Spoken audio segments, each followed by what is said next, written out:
I was a contractor with a privately owned small security unit outside of Doha, Qatar. It was a 6-month contract, and it was grueling work at times, but the pay was good. I was just wrapping up my daily duties when my manager called me into his office. "We're heading home early," he said.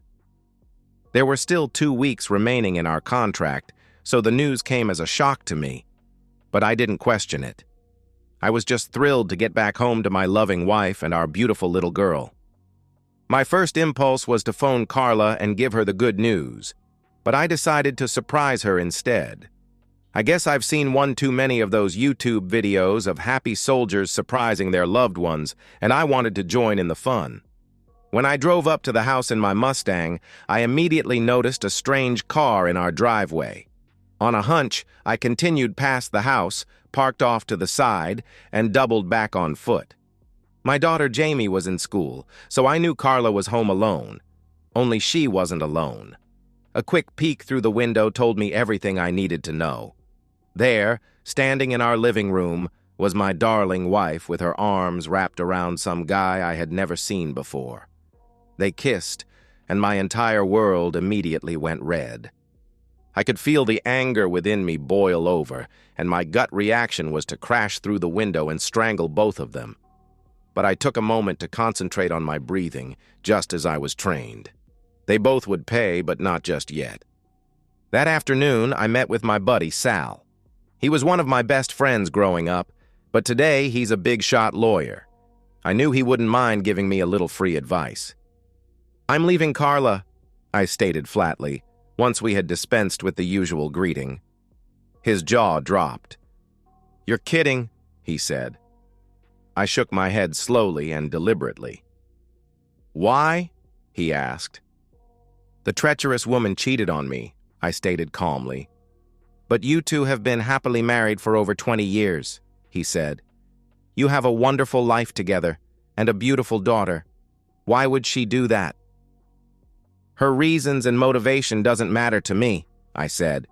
"She cheated. End of story. It's divorce time." For the next hour, we proceeded to discuss the divorce laws in my state. Because I was the main breadwinner in our family, I was subject to a temporary maintenance formula of 40% of my income minus 50% of hers, regardless of her ability to support herself. But that wasn't the worst of it. Because we were married more than 20 years, I would be ordered to pay a lifetime alimony if I stood in front of a judge. The property split would be equitable, which basically meant that would also be at the whim of the judge. Then there was the matter of Jamie. I loved my little girl to death, and there was no way I was leaving her or splitting my time with her. I thanked Sal for his time and left the diner in a hurry. I made a stop at our bank, where another friend of mine worked. He was happy to help me withdraw all the money I could and stash it away in a little account he set up in the Caymans. My next stop was a travel agency. There was only one task left for me to do at that point. I waited outside the house that night and checked my watch. 2 o'clock in the morning. Both of them had to be sleeping by then. I made my way to our front door, dressed in my black fatigues and carrying my duffel bag. I jimmied the lock and made my way inside. Employing my training in stealth, I swiftly moved up the stairs and knelt outside the bedroom door. I reached into the duffel bag and produced a canister of ether that I had purloined from the medical supply closet at the base many years ago. I attached the canister to some tubing, fed it under the door, and released the valve. While I waited, I extracted a pair of night vision goggles and a gas mask from my bag. When I figured enough time had elapsed, I swiftly moved inside the door and placed a rolled-up towel under the door to keep the gas trapped inside. I moved to the side of the bed. Sure enough, they were both knocked out cold. There was one piece of equipment remaining in my bag, a scalpel. My mother was a veterinarian, and I had assisted in several neutering procedures. This would be no different, I told myself. I gave one last look at the two of them before opening the bedroom door. The ether would wear off shortly, and I knew I didn't have much time. I moved down the hallway and swept up Jamie in my arms. I carried her outside to my Mustang and strapped her in her car seat. Amazingly, she slept through the whole thing. I made one last visit to the house that I had once called home before I jumped into the driver's seat and sped down the road past the house. In my rear view, I could see the flames already building. "Where are we going, Daddy?" Jamie suddenly asked, startling me a bit. "We are going on vacation," I answered with a smile. "A permanent vacation, honey. Just you and me." I'd spent half my adult life in security operations, private contractor work for the highest bidder. The money was great, but the cost was steep. I'd missed Jamie's first steps, her first words, and countless birthdays. But it had been Carla who encouraged me to take these assignments. "We need the money," she'd say, "for Jamie's future." Carla and I had met in college. She was the beautiful psychology major, and I was the ex-military guy on the GI Bill studying criminal justice. The attraction was instant, and within a year, we were married. A few years later, Jamie came along and our life seemed perfect. Or so I thought. The highway stretched endlessly ahead as I drove through the night. Jamie had fallen back asleep in her car seat, clutching the stuffed penguin I'd brought her from Qatar. My mind raced through the contingency plans I'd been formulating for years, not for this specific situation, but because planning for the worst was in my nature. 3 hours into our drive, I pulled over at a 24-hour rest stop to grab coffee and let Jamie use the bathroom. She was groggy but compliant, asking few questions. At 6 years old, she had the uncanny ability to sense when not to push. Maybe she'd inherited my intuition after all. "Daddy, where's Mommy?" she finally asked as we got back in the car. I'd prepared for this question. "Mommy needed to stay home, sweetie. Sometimes grown-ups need time apart to figure things out." She seemed to accept this answer, and I silently thanked whatever gods might be listening that she didn't press further. I wouldn't lie to my daughter, but the full truth wasn't something her young mind needed to bear. By dawn, we'd crossed state lines. I disposed of my phone in a trash can at a gas station after removing the SIM card and battery. The burner phone in my pocket would serve our needs for now. I'd already memorized the contact information for my connections at the boat dock. The Cayman Islands account held enough to get us started, $175,000 to be exact. Not enough to live luxuriously forever, but enough to establish new identities and set up somewhere quiet. The Caribbean had always called to me. Carla had preferred European vacations. I thought about the house as we drove, wondering how quickly the flames would consume it. I'd been methodical, making sure the fire would appear to have started from an electrical fault in the master bedroom. The accelerant I'd used would be largely consumed, leaving little evidence, and with both occupants likely succumbing to smoke inhalation before waking from their ether-induced sleep, there would be no witnesses. "Are you sad, Daddy?" Jamie asked, interrupting my thoughts. I glanced at her in the rearview mirror, her innocent face framed by dark curls so like her mother's. "Just thinking, sweetheart." "About Mommy?" I nodded slowly. "Yes, about Mommy." "I saw Mommy with that man before," she said matter-of-factly, her eyes fixed on the passing scenery. My hands gripped the steering wheel tighter. "You did?" "He came over lots of times when you were away. Mommy told me he was her friend from work and I shouldn't tell you because it would make you sad." The betrayal cut deeper with each word from my daughter's mouth. Not only had Carla cheated, but she'd involved our daughter in the deception. I fought to keep my voice steady. "Did you ever talk to this man?" Jamie shook her head. "Mommy always made me go to my room when he came over, but I heard them laughing a lot, and other noises." I swallowed hard, focusing on the road ahead. There was no going back now. Any doubt I might have harbored about my actions evaporated with my daughter's innocent confession. The coastal town of Puerto Viejo in Costa Rica became our new home. I'd chosen it carefully, small enough to remain inconspicuous, but with enough tourists and expats that two Americans wouldn't stand out. The locals were friendly but not intrusive, and the international school where I enrolled Jamie had a good reputation. We settled into a modest house near the beach, surrounded by lush jungle. Our new identities were simple: Robert and Emma Wilson, father and daughter from Seattle, looking for a quieter life after the death of my fictional wife. The documents my contacts had provided were flawless: passports, birth certificates, even school records for Jamie. For the first few months, I constantly looked over my shoulder. Each time a police car passed or an unfamiliar face lingered too long in our vicinity, my heart would race. But gradually, the paranoia subsided. News of the tragic fire had made international headlines briefly. American contractor and wife die in house fire, daughter missing. But interest waned quickly. I found work as a security consultant for a hotel chain, mostly advising on systems and protocols. The hours were reasonable, and I was home every day when Jamie finished school. We developed a routine: homework, dinner, walks on the beach at sunset. On weekends, we'd explore the jungle, visit nearby towns, or simply read books on our porch while listening to the waves. Jamie adapted better than I'd expected.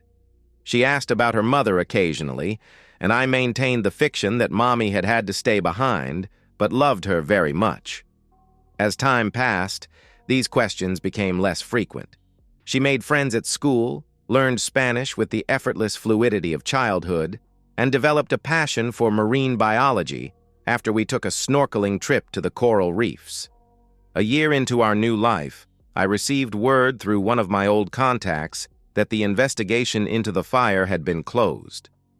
The official conclusion: accidental death due to faulty wiring, with the presumption that I had kidnapped Jamie during a custody dispute. There was a warrant for my arrest, but with no leads on our whereabouts and presumed false identities, the case had gone cold. I should have felt relief, but instead, I felt hollow. The revenge I'd enacted had been swift and absolute, but it hadn't filled the void left by Carla's betrayal. Some nights, after Jamie was asleep, I'd sit on our porch with a glass of rum, wondering if I'd gone too far. Those moments of doubt never lasted long. I'd remember Jamie's words about the friend from work, and the pain would transform back into righteous anger. 3 years passed in our tropical haven.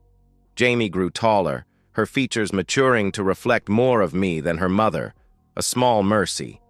She excelled in school, particularly in science and languages.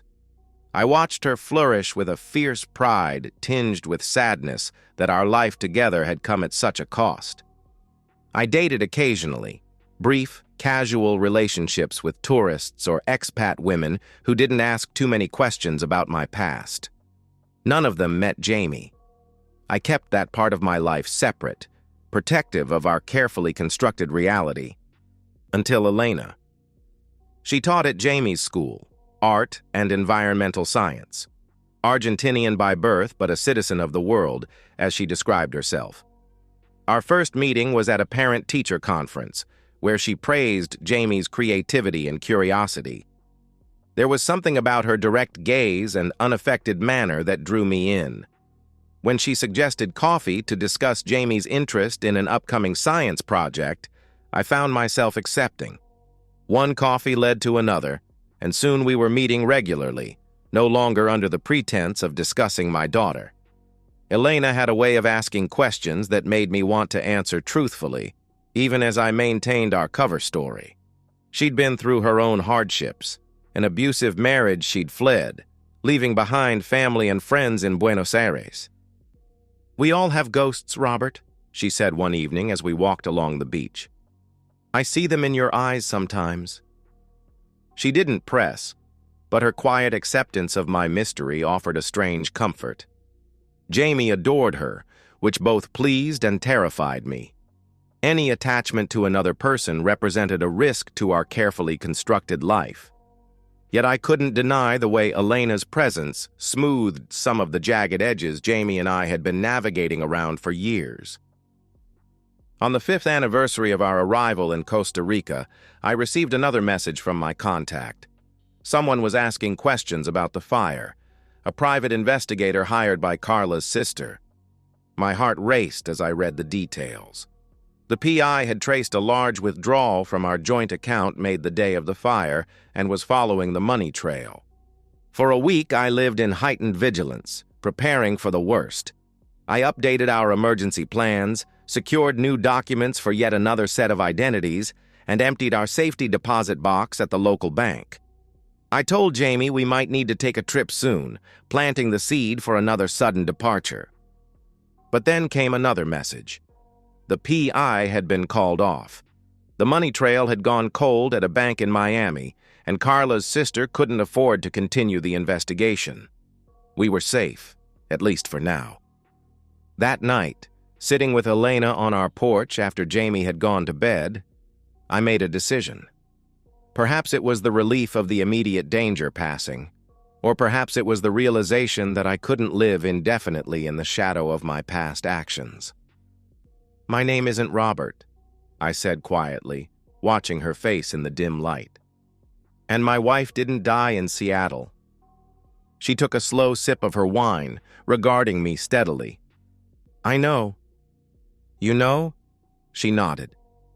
"Not the details, but I've known you weren't who you claim to be. The way you scan rooms when you enter them. The way you never talk about life before Costa Rica.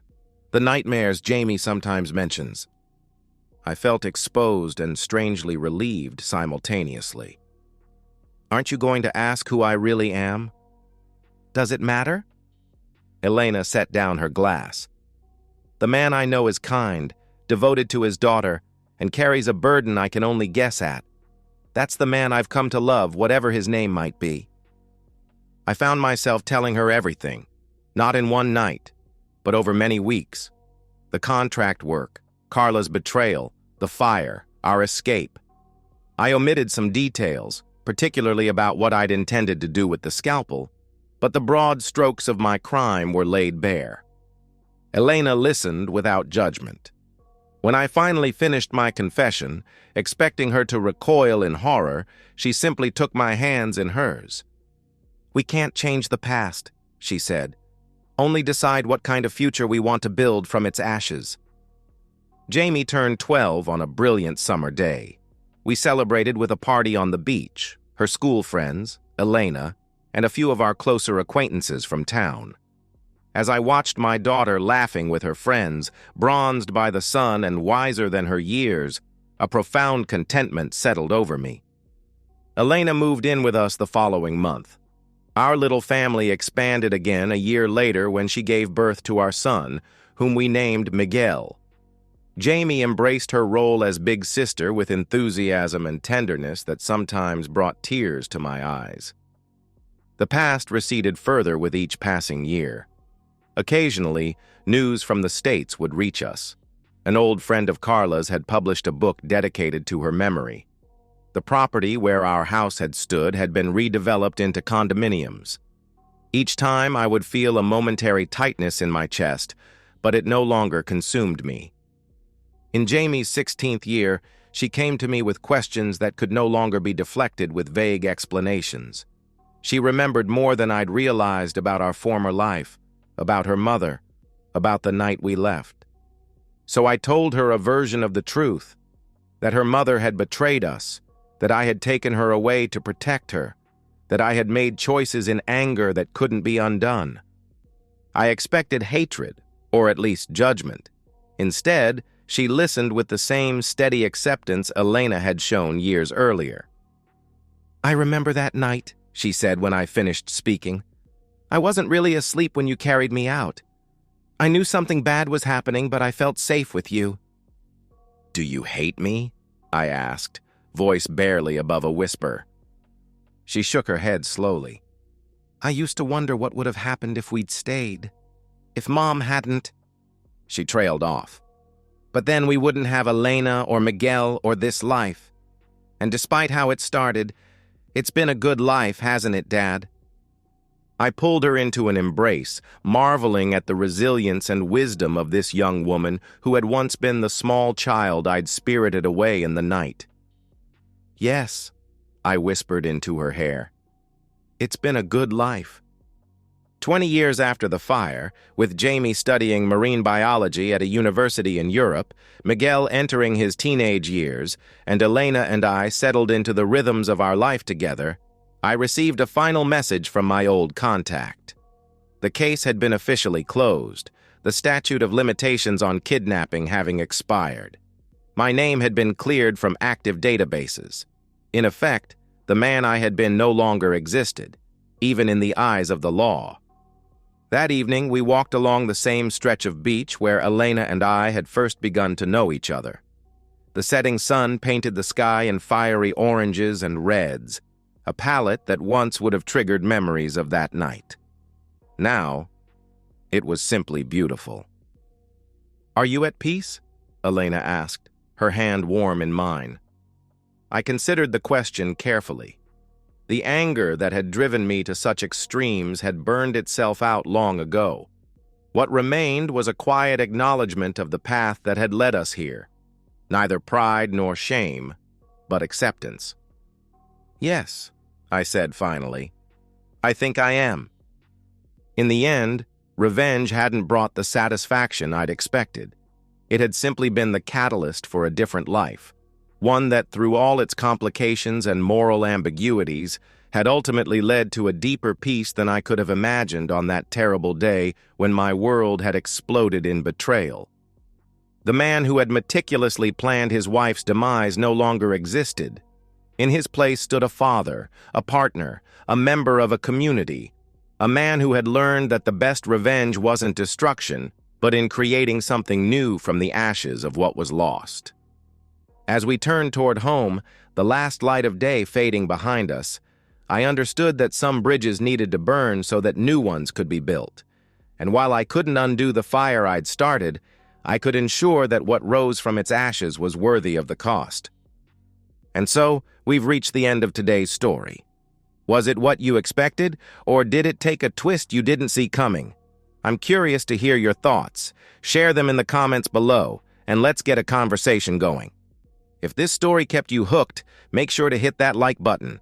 And if you're new here or just haven't subscribed yet, now's the perfect time to join our community.